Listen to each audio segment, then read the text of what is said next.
एक होमवर्क था छोटा सा, अगर आपको याद है तो। बराबर, एक फॉर्मूला जो था वो डिराइव करने के लिए दिया था, और शायद उसका आंसर ऐसा आया होगा जो राइट हैंड साइड में फॉर्मूला दिख रहा है आप लोगों को। बराबर है, और वो आंसर आ गया है अगर, तो आप लोगों ने सही वाला डिराइव किया। दोनों फॉर्मूला एक्चुअली में एक ही है।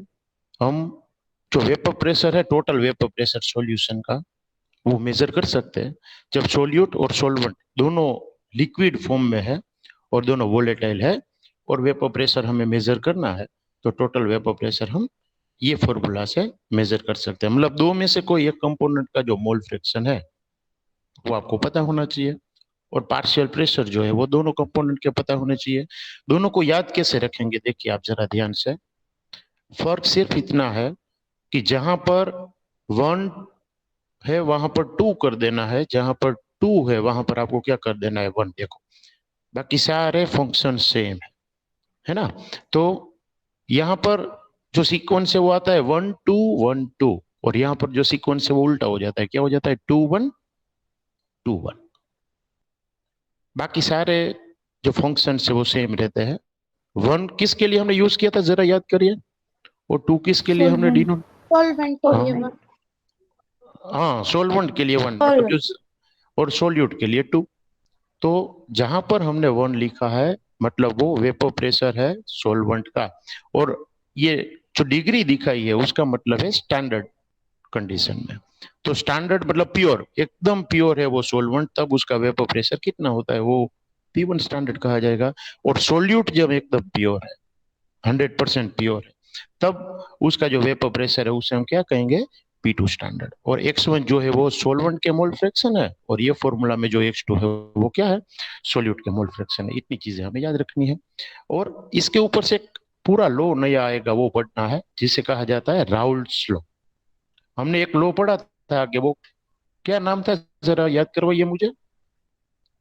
गैस के लिए हमने पढ़ा, हाँ हेनरीज लॉ। बराबर, हेनरीज। तो वो हेनरीज लॉ था। अब हमें जो पढ़ना है वो है राउल्स लॉ।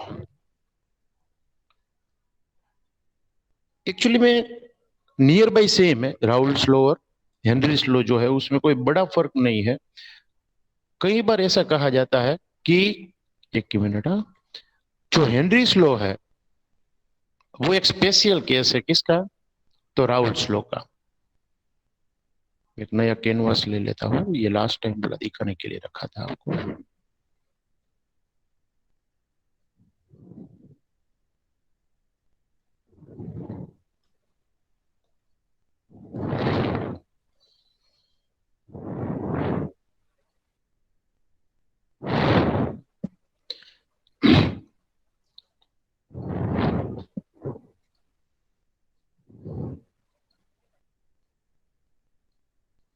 तो हमने कहा राउल्स लॉ जो है वो हमें पढ़ना है। It is a special, Henry's law जो है ना वो एक स्पेशल केस कहा जाता है राउल्स लॉ का। राउल्स लॉ एक्चुअली में क्या है, कल हमने एक डेरिवेशन लिया था, हमने कहा था all the volatile components are vapour pressure of all the related compounds are directly related to its mole fraction. तो सोलवेंट हमने लिया तो हमने क्या कहा था, P1 is proportional to X1, और सोल्यूट के लिए क्या लिखा था, P2 is proportional to X2। Volatile होना चाहिए, कंडीशन ये है। तो उसका जो पार्शियल प्रेशर है वो उसके मोल फ्रैक्शन के डायरेक्टली रिलेशन में, ऐसा हमने कहा था। एक्चुअली में ये लो ही राउल लो है, बट स्पेशल केस में हेनरी के लो को भी राउल के लो के साथ कंपेयर कर सकते हो। कैसे, आप याद करो, हेनरीज लो क्या था, partial pressure of solute is directly proportional to mole fraction of solute. तो आप यहाँ पर ये लिख देते हैं P2 is equal to KH into X2। Raoult law में आपने ये लिखा P2 is equal to P2 standard X2। तो ये दोनों में सिर्फ फर्क क्या है, राउल्ट लो आपने सोल्यूट के लिए लिखा और हेनरीज लो आपने सोल्यूट के लिए लिखा, तो एक ही चीज का फर्क है, आप देखिए, और वो है कांस्टेंट। तो कांस्टेंट की वैल्यू सिर्फ दोनों में अलग है, बाकी प्रोपोर्शन में तो दोनों में सोल्यूबिलिटी और साथ में क्या है, partial vapour pressure of solute है ही। तो ये एक स्पेशल केस है, हेनरीज लॉ है वो स्पेशल केस है किसका, राउल्ट्स लॉ का। बराबर है, तो राउल्ट्स लॉ और हेनरी लॉ में कोई बड़ा फर्क नहीं है। दोनों एक है, आप ऐसा कहना है तो कह सकते हो, बट फर्क किसका है? तो जो कांस्टेंट है उसकी वैल्यू क्या होती है अलग। अब ये राउल्ट लॉ क्या है वो हमें समझना है। तो राउल्ट लॉ जो है वो वेपर प्रेशर जो है उसके ऊपर पूरा डिफाइन किया गया है। वेपर प्रेशर किसे कहेंगे? 11th में शायद ये हम पढ़ चुके हैं, याद करो। स्टेट ऑफ मैटर हमने जब पढ़ा था तो उसमें लिक्विड चीजों की प्रॉपर्टी आई थी, उसमें एक था वेपर प्रेशर। क्या है वेपर प्रेशर? कोई डिफाइन करेगा भाई वेपर प्रेशर क्या है वो? What is vapour pressure? Pressure exerted by the gaseous form of the same liquid. Yes, very good. एक वर्ड इसमें कम है, एक ही वर्ड कम है डेफिनेशन में। लिक्विड के सरफेस पे जो वो तो प्रेशर सही है, जनरेट है। वो तो बराबर है। एक कंडीशन लिखनी थी, मैंने कहा था इन ए वेसल। कैसा वेसल? Closed vessel. कैसे वेसल में वेपर प्रेशर आप मेंटेन कर सकते हो या मेजर कर सकते हो? क्लोज्ड वेसल होना चाहिए। सिस्टम पूरी कैसी होनी चाहिए? क्लोज होनी चाहिए, वरना क्या होगा जरा देखिए, वो तो वेपर बनकर निकलता ही रहेगा। लिक्विड के ऊपर वो वेपर का प्रेशर कब आप कैलकुलेट कर सकते हो? पर्टिकुलरली जब वो वेसल क्लोज है तब। ओपन है तब भी कर सकते हैं, बट वो एक्चुअल नहीं होगा, वो याद रखना है। तो जनरली मैं वर्ड बोल रहा हूँ, जनरली कैसा वेसल होना चाहिए हमारे पास जब आप वेपर प्रेशर मेजर करते हो? तो क्लोज्ड वाला वेसल होना चाहिए। बोलना क्या है? वेपर प्रेशर क्या है? In any closed vessel the vapor of liquid shows some amount of pressure on its own surface। on its own surface का मतलब है वो लिक्विड की खुद की जो वेपर बनी है वो लिक्विड के ऊपर प्रेशर शो करेगी। वो वेपर का जो प्रेशर है उसे हम क्या नाम देंगे? उसका वेपर प्रेशर। मतलब the pressure exerted by vapour on its own liquid phase is known as its vapor pressure, but it should be in a closed vessel। ये खास याद रखिए। फॉर एन एग्जांपल, पेट्रोल की टैंक है हमारे bike में, बराबर है। वो पेट्रोल की टैंक में हमने जो पेट्रोल भरा है उसमें बाकी की तो खाली जगह होगी। अब हमें पता है पेट्रोल वोलेटाइल है, तो क्या होगा?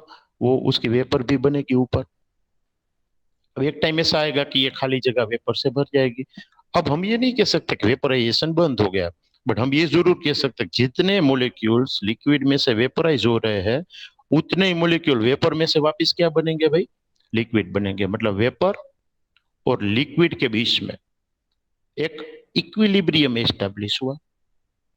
तो वेपर लिक्विड इक्विलिब्रियम जब एस्टेब्लिश हो जाए तब जो वेपर ने प्रेशर एक्सर्ट किया है लिक्विड सरफेस के ऊपर वो वेपर प्रेशर कहा जाएगा।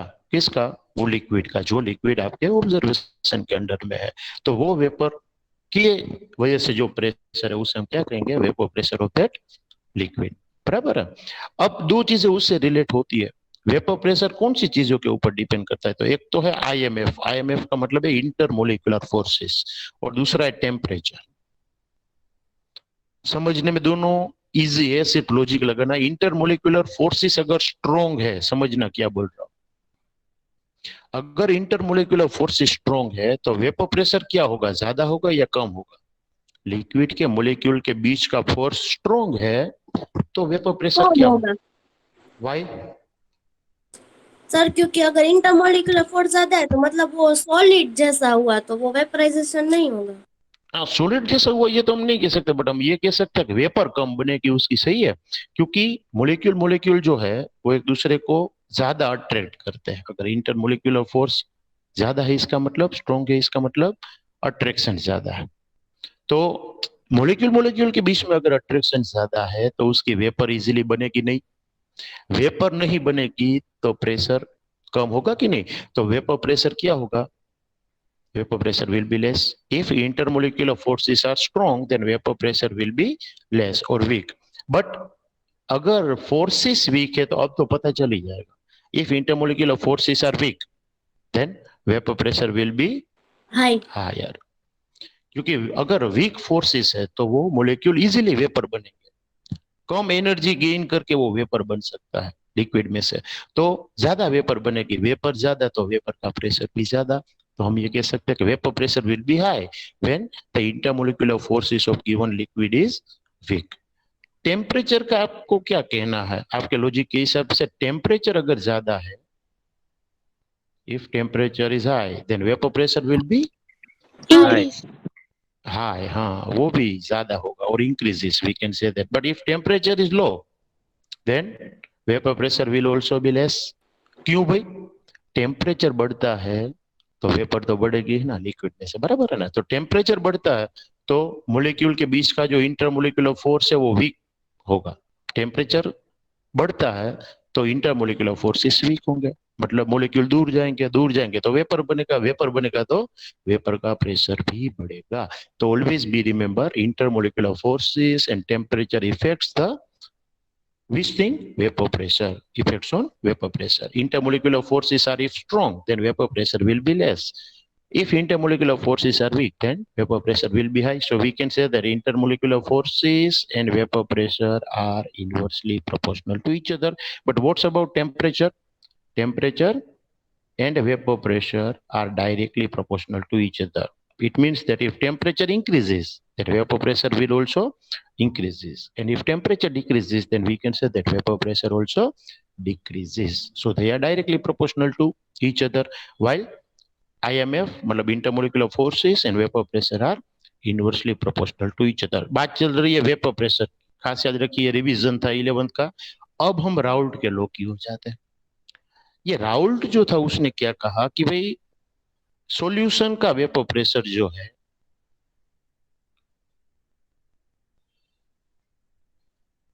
वो नेचर के ऊपर तो डिपेंड करता ही है। मतलब सॉल्यूशन अगर वोलेटाइल है तो वेपर प्रेशर ज्यादा होगा, सॉल्यूशन अगर कम वोलेटाइल है तो वेपर प्रेशर भी कम होगा, वो हमने आगे डिस्कशन किया। बट सोल्यूट का क्या इफेक्ट होता है सोलवेंट के वेपर प्रेशर के ऊपर, वो उसने दिखाया। और उसने वहां पर भी दो केस डिस्कस किए, जिसमें से एक हमने आगे किया, कौन सा? लिक्विड के साथ लिक्विड हो तो क्या, और दोनों वोलेटाइल हो तो क्या। हमने उसके लिए फॉर्मूला डिराइव किया, वो पी टोटल वाला, बराबर है कि दोनों चीजें लिक्विड हो, सोल्यूट एंड सोलवेंट दोनों लिक्विड हो और दोनों वोलेटाइल हो, तो उसके लिए वेपर प्रेशर कैलकुलेट कैसे करें या उसके ऊपर क्या इफेक्ट होती है वो हमने देखा। अब जो केस आ रहा है वो दूसरा, when solid solute is dissolved in liquid solvent, then vapour pressure के ऊपर उसकी क्या इफेक्ट होगी। और सॉलिड सोल्यूट जो है ना वो कौन सी कैटेगरी में रखेंगे? नॉन वोलेटाइल वाला। और सोलवेंट जो है, लिक्विड सोलवेंट जो है वो तो वोलेटाइल ही होता है, ये हमने कहा, बराबर है। तो वेपर प्रेशर ऑफ सॉल्यूशन जब आप डिस्कस कर रहे हो राउल्ट्स के लॉ के रिस्पेक्ट में, कौन सा वाला? When solid which is non volatile in nature is dissolved in liquid which is volatile in nature. For example, NaCl plus water, this mixture is that type of solution. क्योंकि NaCl solid है तो हाँ, non volatile भी है तो हाँ, liquid के form में वाटर आपने डाला है तो हाँ, और पानी वोलेटाइल भी है तो हाँ, क्योंकि ओपन एयर में रखते हो तो वो इवेपोरेट होता है ऑटोमेटिकली, बराबर है। उसके अलावा शुगर प्लस वाटर आप ले सकते हो, यूरिया प्लस वाटर ले सकते हो, ढेर सारे एग्जांपल्स है कि जो ये केस में स्टडी किए जा सकते हैं। क्या किया राउल्ट ने, जिसके ऊपर से हम राउल्ट्स लॉ का जो पूरा डेरिवेशन है वो देखने वाले हैं, बराबर है। अब सबसे पहली बात, उसने दो बीकर ली, एक बीकर में उसने प्योर सॉल्वेंट भरा, वाटर भरा इन शॉर्ट, उससे हम कह देते बीकर ए।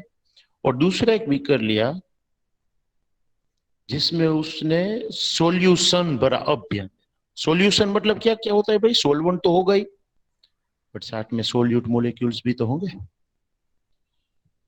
दोनों कंपोनेंट होंगे यहाँ पर। वाइल आगे वाला जो बीकर है उसमें सिर्फ और सिर्फ एक कंपोनेंट है, और वो कौन सा कंपोनेंट है? वो है सॉल्वेंट। मतलब यहाँ पर लिखना पड़ेगा आपको कि ये प्योर सॉल्वेंट है और यहाँ पर सॉल्यूशन है, मतलब दोनों चीजें हैं। सॉल्यूशन में सॉल्वेंट भी आ जाएगा और सोल्यूट और सॉल्वेंट दोनों आ जाएंगे, बराबर है। बट ये सारी चीजें उसने ली क्लोज्ड वेसल में। क्यों क्लोज्ड वेसल लिया भाई? याद करो जरा। वेपर उड़ जाएगी। हाँ, वेपर जो है वो सही तरीके से आप वरना मेजर कर ही नहीं सकोगे, वेपर का प्रेशर आप मेजर नहीं कर सकोगे। तो वो दोनों में क्लोज वेसल है, खास याद रखना। बराबर है। अब नेक्स्ट क्या उसने एक चीज ऑब्जर्व की, वो ये थी कि vapour pressure of pure solvent is higher. अब देखो वेपर यहां बनेगी, यहां तो वेपर बनेगी, यहां पर भी वेपर बनेगी। बट हर बार ये देखा गया कि कोई भी प्योर सॉल्वेंट जो है उसका वेपर प्रेशर ऑलवेज ज्यादा होता है। किससे?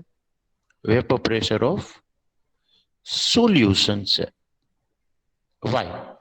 अब उसके दिमाग में ये क्वेश्चन आया कि भाई हर बार ऐसा क्यों देखा जाता है कि vapour pressure of pure solvent is always higher than vapour pressure of solution. Solution के रिस्पेक्ट में सॉल्वेंट का वेपर प्रेशर है वो ज्यादा होता है, क्यों? अब लॉजिक देखना, ढेर सारी मेहनत के बाद ये नतीजे पर आया कि अगर आप प्योर सॉल्वेंट को आप ध्यान से देखो तो उसकी सरफेस के ऊपर सारे मॉलिक्यूल कौन सी चीज के होंगे? सॉल्वेंट के। हाँ, मतलब प्योर सॉल्वेंट है तो सारे मॉलिक्यूल सॉल्वेंट के ही होंगे, बाकी कोई चीज वहां पर नहीं होगी। और सॉल्वेंट तो कैसा होता है? वोलेटाइल होता है, नॉन वोलेटाइल होता है? ऊपर हमने कुछ लिखा है, देखो आप ध्यान से। हाँ, वोलेटाइल होता है, मतलब ये सारे मॉलिक्यूल्स जो है वो वेपराइज हो सके वैसे है। वाइल बीकर टू का आप थोड़ा अंदाजा लगाइए, उसमें दो तरीके के मॉलिक्यूल है, सोलवेंट के भी है और दूसरे सॉल्यूट के।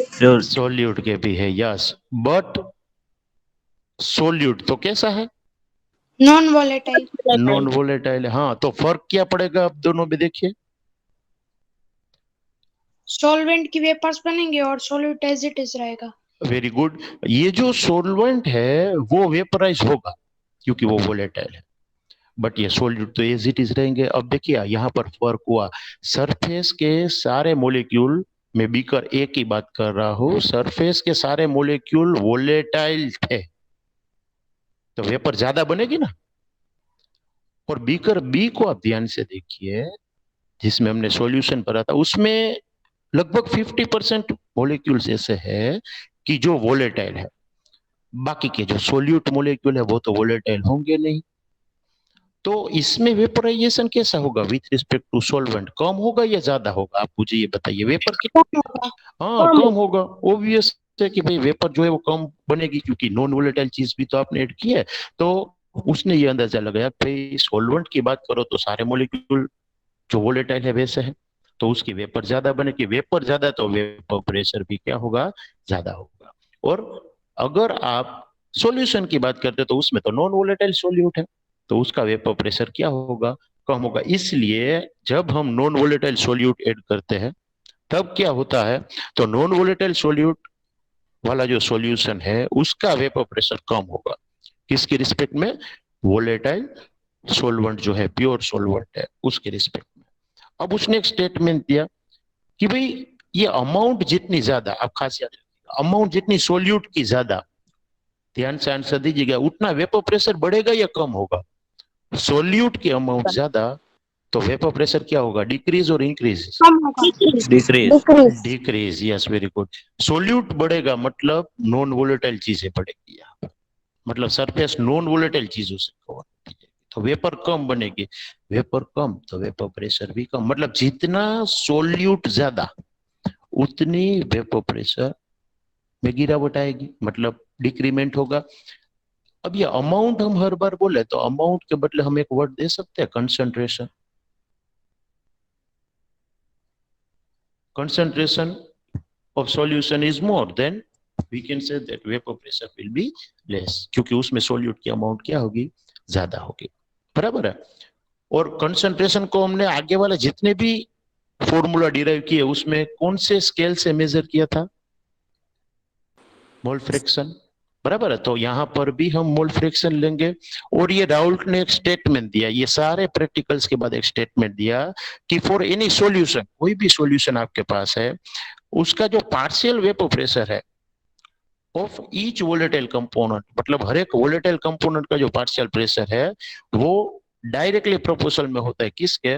इट्स मोल फ्रैक्शन, उसके मोल फ्रैक्शन के डायरेक्टली प्रोपोर्शनल में होता है। इसका मतलब अगर यहाँ पर मोल फ्रैक्शन कम है कंसंट्रेशन कम है तो उसका वेपर प्रेशर कम होगा, वो कंपोनेंट का वेपर प्रेशर कम होगा। ये हम उल्टा सोचेगा, अगर X2 कम है मतलब सोल्यूट का कंसंट्रेशन कम है तो सोलवेंट का ज्यादा होगा, तो सोलवेंट का वेपर प्रेशर कैसा होगा, ज्यादा होगा। मतलब जिसके मोल फ्रैक्शन ज्यादा उसका वेपर प्रेशर भी क्या होगा, ज्यादा होगा। मतलब हेनरी ने जो कहा था लगभग लगभग राउल्ट का लॉ भी वही स्टेटमेंट देता है कि कोई भी सॉल्यूशन का पार्शियल वेपर प्रेशर जो है वो हर एक वोलेटाइल कंपोनेंट उसके मोल फ्रैक्शन के डायरेक्टली प्रोपोर्शन में होता है।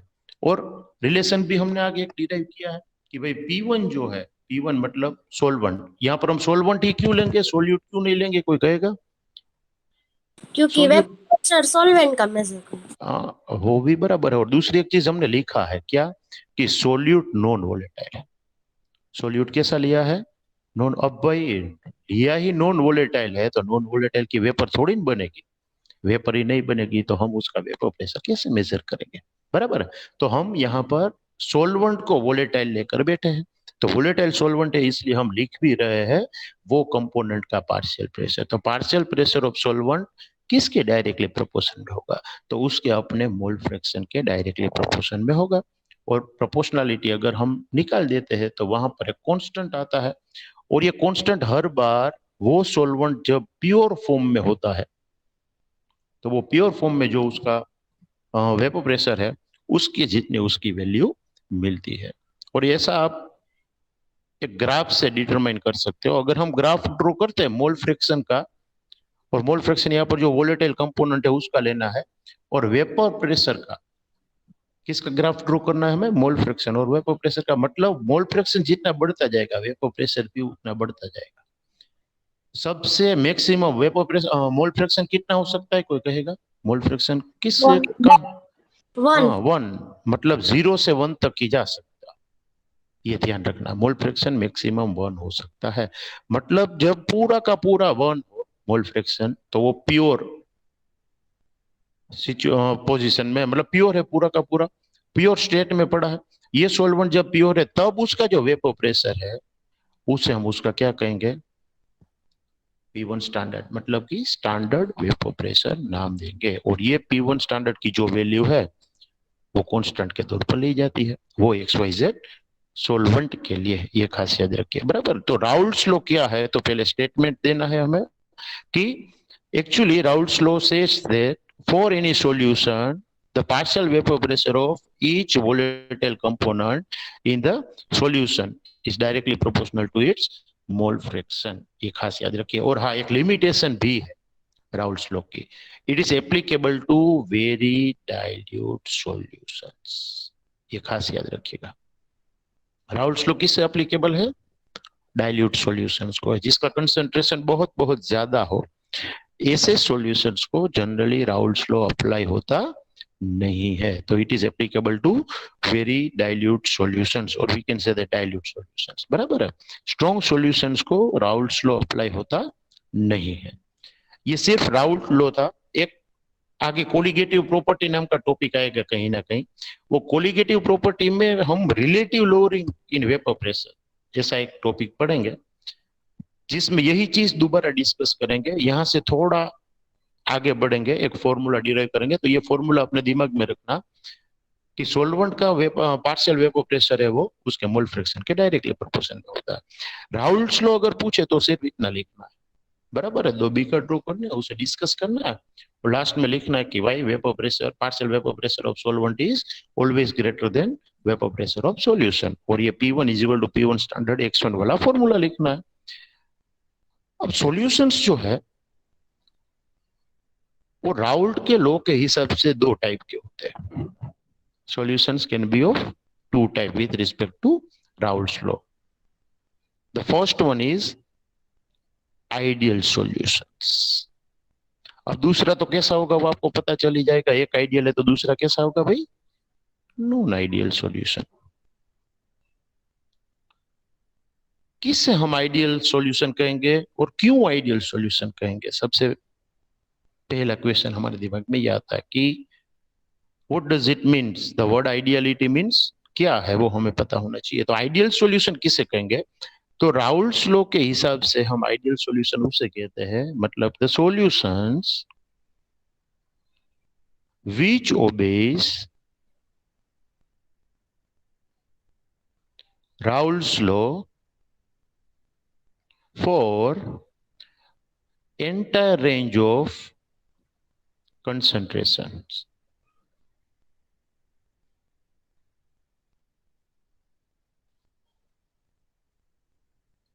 ऐसे सॉल्यूशंस के जो कोई भी कंसंट्रेशन पर राउल्ट के लॉ को ओबे करता है, तो हम ऐसे सॉल्यूशंस को क्या कहेंगे? आइडियल सॉल्यूशन कहेंगे।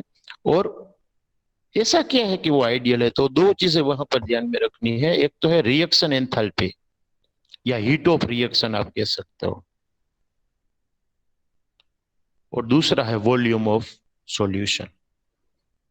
अगर आप सोल्यूट और सोलवेंट को जब मिक्स करते हो तो ही तो सॉल्यूशन बनेगा ना भाई। सोल्यूट और सोलवेंट को मिक्स करते हैं तब तो उसका जो डेल्टा एच है, मतलब हीट ऑफ रिएक्शन है, उसका चेंज 0 होना चाहिए। डेल्टा मतलब चेंज।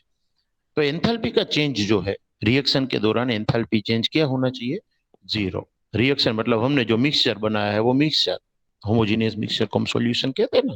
तो सोल्यूट और सोलवेंट मिक्स करते हैं हम, तब एंथैल्पी ऑफ रिएक्शन है, मतलब जो चेंज है हीट में या एंथैल्पी में, वो कितना रहना चाहिए? 0, मतलब कोई चेंज होना नहीं चाहिए। और वॉल्यूम में भी वैसा ही, डेल्टा वी भी क्या होना चाहिए मिक्सचर का? 0। डेल्टा वी मतलब वॉल्यूम चेंज नहीं होना चाहिए। फॉर एन एग्जाम्पल, आपने 15 ml सोल्यूट लिया है और 30 ml सोलवेंट लिया है, तो जो सॉल्यूशन बनता है वो 45 ml बनना चाहिए, मतलब दोनों के सम जितना। तो कुछ चेंज नहीं हुआ है ऐसा आप कह सकते हो।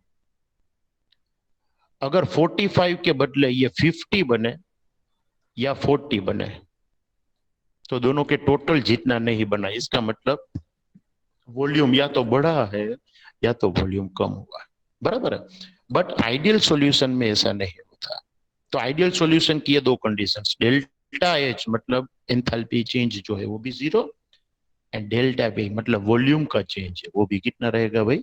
0 रहेगा। खास याद रखिए। तो आइडियल सॉल्यूशन क्या है वो पूछे तो आपको क्या लिखना है? The solutions which obeys Raoult's law for entire range of concentration is और are known as ideal solution. And in this type of solutions, delta H will be 0 as well as change in volume will also remains 0, मतलब volume change नहीं होता है after mixing, बराबर है। क्यों वो अभी बाद में पढ़ते हैं, पहले दोनों की डेफिनेशन ले लेते हैं। अब आइडियल की डेफिनेशन आपको पता है ना, तो नॉन आइडियल की इजीली आपको पता है। क्या लिखेंगे? यहाँ पर लिखा था the solutions which obeys. Non ideal में क्या लिखा? हाँ, the solutions which does not obeys Raoult's law for entire range of concentration.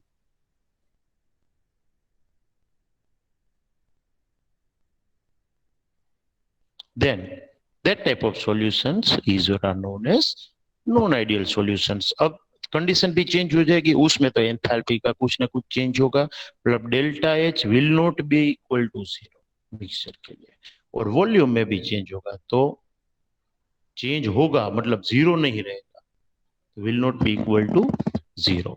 For example, कोई वोलेटाइल सॉल्यूशन आपके लिए जो ज्यादा वोलेटाइल है, दो चीजें मिक्स करते हो और टेम्परेचर बढ़ता है, रिएक्शन का टेम्परेचर बढ़ा मतलब हीट चेंज हुई मतलब डेल्टा एच तो 0 नहीं रहा, बराबर। तो एक कंडीशन ब्रेक हुई और हीट जनरेट होने की वजह से वो थोड़ा वेपराइज भी हो जाएगा, वेपर बन जाएगी, तो सॉल्यूशन में उतनी कमी आएगी, मतलब वॉल्यूम क्या होगा? कम होगा। वॉल्यूम कम हो गया तो डेल्टा वी भी क्या हुआ? 0 नहीं रहा। तो ऐसे सॉल्यूशंस जिसमें राउल्ट का लॉ ओबे नहीं होता है कंसंट्रेशन की पूरी रेंज के लिए, तो वैसे सॉल्यूशंस को हम नॉन आइडियल सॉल्यूशंस कहते हैं। और अगर ओबे होता है तो उसे हम क्या नाम देंगे? आइडियल सॉल्यूशंस, बराबर है। अब ऐसा क्यों होता है वो हम देखते हैं। Why some solutions are ideal, why remaining solutions are non ideal solutions, बराबर है। सबसे पहले देखते हैं आइडियल सॉल्यूशंस क्या है और क्यों। तो क्या है वो आपने समझ लिया कि जिसमें डेल्टा एच भी 0 रहना चाहिए और डेल्टा वी भी 0 रहना चाहिए, तो वो राउल्ट के लॉ को ओबे करेगा और वो आइडियल कहलाएगा। But why? मान लीजिए आपने एक बीकर लिया है जिसमें सोलवेंट भरा है, सोलवेंट को हम नाम देते हैं ए, बराबर है। दूसरा आपने बीकर लिया है बी जिसमें आपने भरा है सोल्यूट। बट ये तो दोनों अलग अलग कंपोनेंट है। अब आप ये दोनों को करते हो मर्ज, अब क्या बन जाएगा भाई? सॉल्यूशन। अब सॉल्यूशन में तो दोनों चीजें होगी ना, सोल्यूट भी होगा और दूसरा क्या होगा? सॉल्वेंट भी होगा, दोनों चीजों का मिक्सचर होगा। अब आप मुझे ये बताइए कि ये दोनों जब अलग अलग थे तब उसके इंटरमोलिकुलर फोर्सेस जो थे वो, और जब ये मिक्स हो गए मतलब सॉल्यूशन बन गया, अब जो इंटरमोलिकुलर फोर्सेस है क्या वो सेम हो गए भाई या अलग अलग होंगे? अलग अलग। ओबियस है ना, अलग अलग होंगे। बट यहां पर आप ध्यान दीजिए, ये ए वाला जो बीकर है उसमें सारे मोलिक्यूल ए टाइप के, तो वहां पर जो फोर्सेस होंगे वो कैसे होंगे? ए के बीच में ए का अट्रैक्शन रिपल्शन जो भी है, मतलब ए टाइप के इंटरमोलिकुलर फोर्सेस होंगे। अब ये भी दूसरा वाला जो बीकर है वो देखिए जिसमें सारे मोलिक्यूल बी टाइप के, तो उसके इंटरमोलिकुलर फोर्सेस है वो कौन से होंगे? बी टाइप के। बट यहां पर एक नया फोर्स जनरेट होगा, कौन सा? A B. Very good. A B type का जो फोर्स है वो एक नया होगा। ए और बी भी तो होंगे उसके अंदर क्योंकि ये दोनों मिक्स हो रहे हैं, बट एक नया फोर्स होगा ए बी। ये नया फोर्स जो है ना उसके ऊपर सारा दारोमदार है कि भाई बनने वाला सॉल्यूशन आइडियल है या नॉन आइडियल। क्यों? ये ए और बी के बीच में जो इंटरमोलिकुलर अट्रैक्शन फोर्सेस थे उसके जैसा ही अगर ये नया वाला फोर्स बनता ए बी टाइप का, उसके जितना ही स्ट्रॉन्ग है, तो ये सारे फोर्सेस सेम है, तो कोई दिक्कत नहीं हो गई। तो एंथैल्पी चेंज भी 0 रहेगा और वॉल्यूम का चेंज भी क्या रहेगा? 0। लिखना कैसे है कि when we mix solvent and solute with each other, then a new type of forces occurs. If the newly formed forces are identical with old forces of solvent and solute, then the resulting mixtures are or will be ideal type of mixtures. जो resulting mixtures है वो कैसे बनेंगे? Ideal बनेंगे। तो वैसे solution को ideal कहेंगे क्योंकि एक जैसे फोर्सेस बन रहे हैं, सेम अमाउंट के फोर्सेस हम ये कह सकते हैं। बट नॉन आइडियल में दिक्कत है जो भी है वो, इसमें दो पॉसिबिलिटी है, delta H will not be equal to 0 and delta V also will not be equal to 0। कुछ ना कुछ तो चेंज होगा ही, और एक में चेंज होगा तो दूसरे में भी चेंज देखने को मिलेगा ही। अब उसमें भी सेम चीज, आपने सोलवेंट ए और सोल्यूट बी दोनों को कर दिया मिक्स और बन गया सॉल्यूशन। अब नया फोर्स भी बन गया ए बी वाला, पहले सिर्फ ए और बी टाइप के फोर्सेस थे, अब एक नया फोर्स भी आया ए बी टाइप का। बट प्रॉब्लम ये है कि नया फोर्स जो है वो ये दोनों फोर्स से थोड़ा अलग, अलग मतलब दो केसेस। केस 1, ए बी जो है वो वीक है ओल्ड फोर्सेस से, मतलब with respect to A and B. या दूसरा केस, नया वाला जो फोर्स बन रहा है ए बी वो स्ट्रॉन्ग फोर्स बन रहा है with respect to A and B. अब मुझे आप ये बताइए कि अगर पुराने वाले फोर्सेस की रिस्पेक्ट में नया वाला फोर्स अगर वीक है तो वेपर प्रेशर हमने जो एज्यूम किया था उससे कम होगा या ज्यादा होगा रिजल्टिंग सॉल्यूशन में? ज्यादा होगा। ज्यादा होगा। वेरी गुड, क्योंकि आगे मैंने इसीलिए वो दो टॉपिक आपको पढ़ा दिए।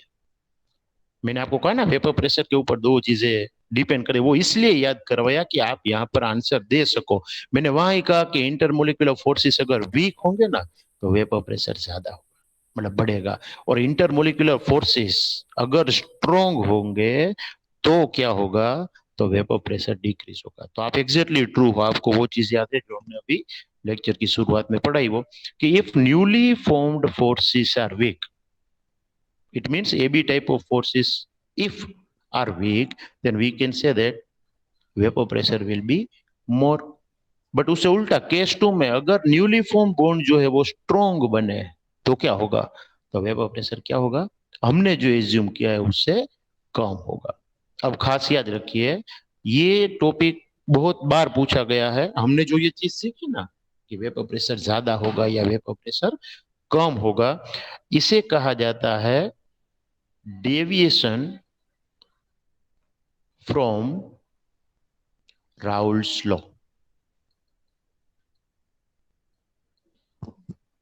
राउल्स लॉ को अगर ये ओबे नहीं करता है सॉल्यूशन, और नहीं करता है तो या तो वीक होगा या तो नया जो बॉन्ड बना वो कैसा होगा, स्ट्रॉन्ग होगा, बराबर है, तो ही वो नॉन आइडियल सॉल्यूशन में है, क्योंकि राउल्ट के लॉ को ओबे नहीं करता है, तो वो डेविएशन शो करता है। हमने जो एज्यूम किया है कि भाई इतना वेपर प्रेशर होगा सॉल्यूशन का, उससे वो डेविएट होता है। अब शायद लास्ट ईयर की बुक में तो दिया था ग्राफ जो है वो, आपकी बुक में आप देख लेना ग्राफ है कि नहीं, बट एक ऐसा ग्राफ शायद दिया होगा कि हम मोल फ्रैक्शन और वेपर प्रेशर का ग्राफ ड्रॉ करते हैं। हमें दो कंपोनेंट वाली सिस्टम ही पढ़ाई गई है, याद रखना, सोल्यूट एंड सोलवेंट। तो x1 यहाँ पर 0 है और यहाँ पर 1 है, खास याद रखना। x1 मतलब सोल्यूट या सोलवेंट, सॉल्यूट। सोलवेंट होगा। x1 मतलब क्या होगा, सोलवेंट, मतलब यहाँ पर सोलवेंट है ही नहीं, बट इस तरफ जाते हो तो सोलवेंट बढ़ता जाता है और लास्ट में सोलवेंट प्योर हो जाता है 1।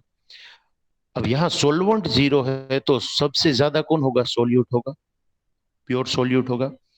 बाद में आप धीरे धीरे धीरे सोलवेंट बढ़ाते जाते हो और सोल्यूट कम करते जाते हो, मतलब यहाँ पर सोल्यूट क्या हो जाएगा, 0। दोनों का सम तो 1 ही रहेगा, टोटल मोल फ्रैक्शन तो 1 ही रहता है, याद रखो।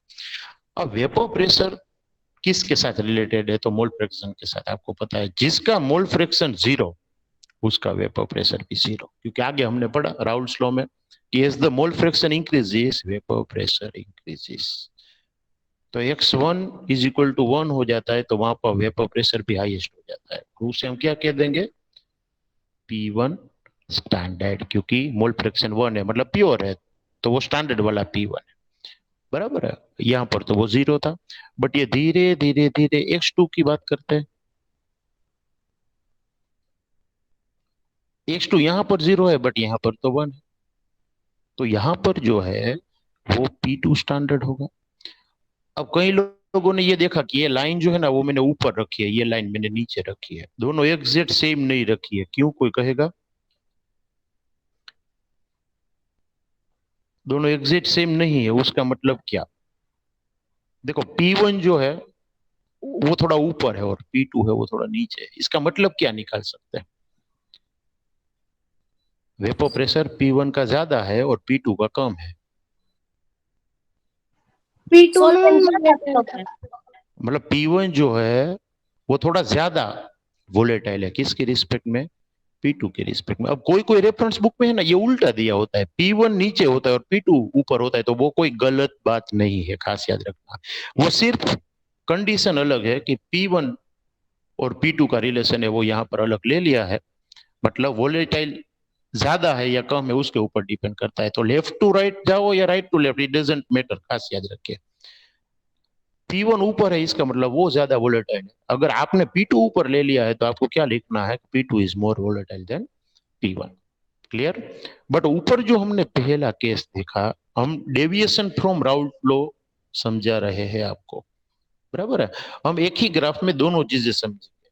अभी जो मैंने ड्रॉ किया ना वो आइडियल सॉल्यूशन के लिए है, सारी लाइन स्ट्रेट, मतलब डायरेक्टली प्रोपोर्शन में, vapour pressure of each the volatile component is directly proportional to its mole fraction, ऐसा हमने कहा था। तो सारी चीजें डायरेक्टली प्रोपोर्शनल, और ये जो स्ट्रेट लाइन ऊपर वाली दिख रही है ना वो टोटल प्रेशर होता है, वो क्या शो करता है, P1 और P2 का सम मतलब पी टोटल शो करता है, वो खास याद रखिए। तो वो भी कोई भी एक कंपोनेंट के मोल फ्रैक्शन के डायरेक्टली प्रोपोर्शन में या तो इंक्रीज होता है या तो डिक्रीज होता है, बराबर है। किसी एक के रिस्पेक्ट में वो इंक्रीज हो रहा है और किसी दूसरे के रिस्पेक्ट में वो क्या हो रहा है, डिक्रीज हो रहा है। बट हमने जो दो केस ऊपर देखे कि when A B type of forces are weak, तब आपने क्या कहा, वेपर प्रेशर बढ़ेगा या कम होगा अगर फोर्स वीक है तो?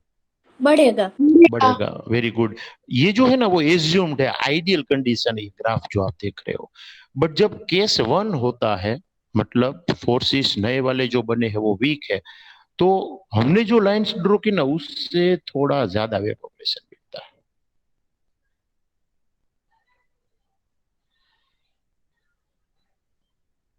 ऊपर की ओर मतलब ज्यादा, और ऊपर है ना तो वो डेविएशन कैसा कहा जाएगा, तो खास याद रखिए पॉजिटिव डेविएशन कहा जाता है। वेपर प्रेशर बढ़ा, वेपर प्रेशर बढ़ा मतलब डेविएशन कैसा हुआ, पॉजिटिव। बढ़ना मतलब पॉजिटिव है।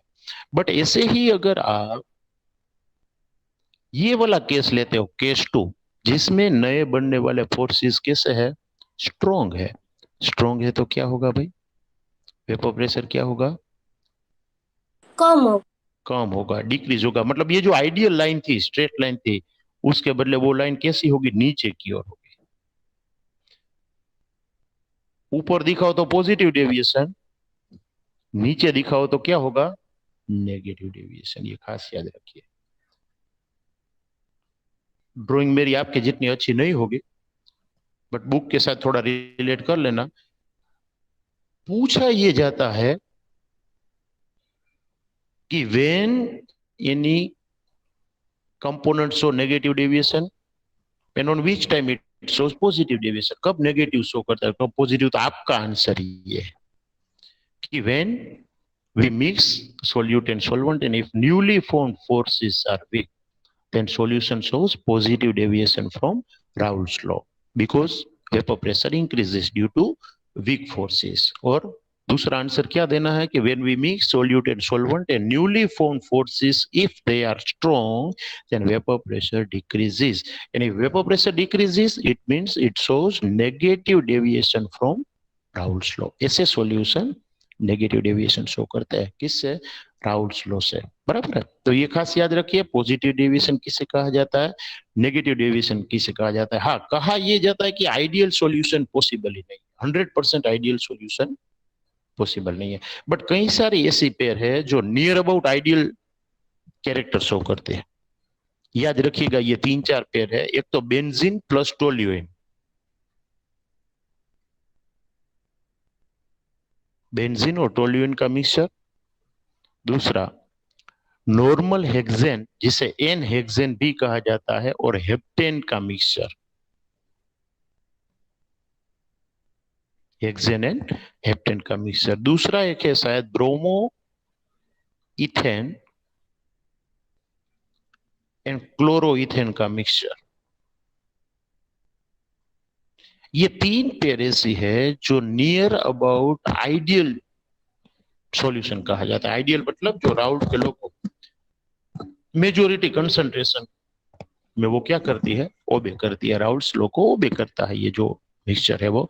तो ये आइडियल सॉल्यूशंस के एग्जांपल जो आपके सिलेबस में है वो है। तो ये तीनों याद रखना, benzene plus toluene, hexane plus heptane, bromoethane plus chloroethane. In short आपको ये याद रखना है कि सोल्यूट सोलवेंट दोनों के इंटरमोलिकुलर फोर्सेस अगर सेम है नियर बाय, तो मेजोरिटीली वैसे जो मिक्सचर्स है वो आइडियल सॉल्यूशन की कैटेगरी में आएंगे। बट नेचर वाइज वो दोनों अगर अलग है थोड़े से भी, तो वो आइडियल सॉल्यूशन फॉर्म करेंगे नहीं। क्लियर? ये था डेविएशन फ्रॉम राउल्ट्स लॉ। अब इसमें नेगेटिव डेविएशन और पॉजिटिव डेविएशन तो यहाँ पर दिखाया, बड़े एग्जाम्पल उसके आपको पता होना चाहिए। पॉजिटिव डेविएशन मतलब वेपर प्रेशर का बढ़ना, तो एसीटोन एंड अल्कोहल इसका एग्जाम्पल है। क्यों? क्योंकि अल्कोहल जो है ना उसमें हाइड्रोजन बॉन्ड्स होते हैं, खास याद रखिए।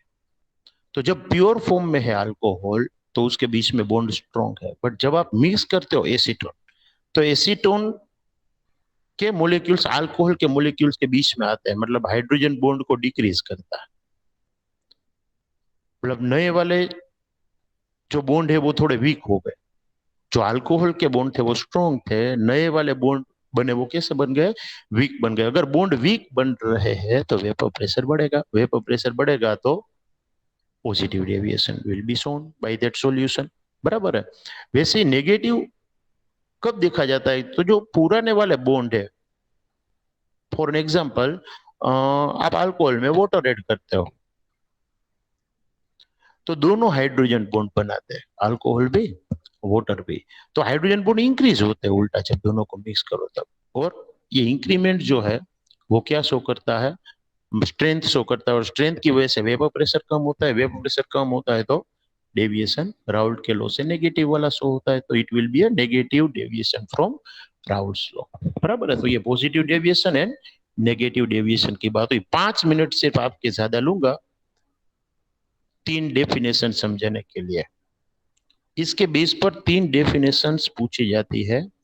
एक, एजियोट्रोपिक मिक्सचर्स किसे कहा जाता है, डिफाइन एजियोट्रोपिक मिक्सचर्स से कहा जाता है। हम ये सॉल्यूशन बना रहे हैं ना कब से, सोल्यूट के अंदर सॉल्वेंट डालो और मिक्स करो, ये वो, कई बार ऐसे मिक्सचर्स बनते हैं जिसे हम कहते हैं एजियोट्रोपिक मिक्सचर्स। और क्वेश्चन ये उठता है किस हम एजियोट्रोपिक मिक्सचर्स का है, तो azeotropic mixtures are that type of mixtures in which, or the solutions which shows same proportion in its liquid phase as well as vapor phase। मतलब जब आप दोनों को मिक्स करते हो और वो लिक्विड फॉर्म में आ जाता है सॉल्यूशन, तब वो दोनों कंपोनेंट का रेशियो जो है, मान लीजिए 95% और 5% है, वो सेम है दोनों में। किस में, ये लिक्विड फॉर्म में है तब भी, और वो जो वेपर बनता है, आप हीट दो या ऑटोमेटिकली हो, इट डजंट मैटर, तो वेपर फॉर्म में भी वो रेशियो 95% प्लस 5% ही रहता है दोनों फेज में। तो ऐसे मिक्सचर्स को हम क्या नाम देंगे भाई, एजियोट्रोपिक मिक्सचर्स। डिफाइन क्या करना है, the solutions which show same proportion in its liquid phase as well as vapor phase, then that type of mixtures are known as azeotropic mixtures। बराबर है। तो ऐसे मिक्सचर्स को हम एजियोट्रोपिक मिक्सचर कहेंगे जो उसके लिक्विड फेज में भी और वेपर फेज में सेम प्रोपोर्शन शो करते हैं। बराबर, ये सिर्फ एग्जांपल था, प्रोपोर्शन अलग भी हो सकता है, खास याद रखिए। और एजियोट्रोपिक मिक्सचर्स 2 तरीके के होते हैं, मिनिमम बॉइलिंग एजियोट्रोप्स, और दूसरा आपको पता है क्या होगा, ये मिनिमम है तो दूसरा क्या होगा, मैक्सिमम बॉइलिंग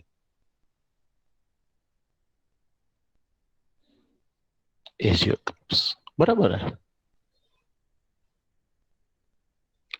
मिनिमम बॉइलिंग किसे कहेंगे, कि ऐसा एजियोट्रोपिक मिक्सचर जो राउल्ट्स के लॉ से पॉजिटिव डेविएशन शो करता है, which shows positive deviation from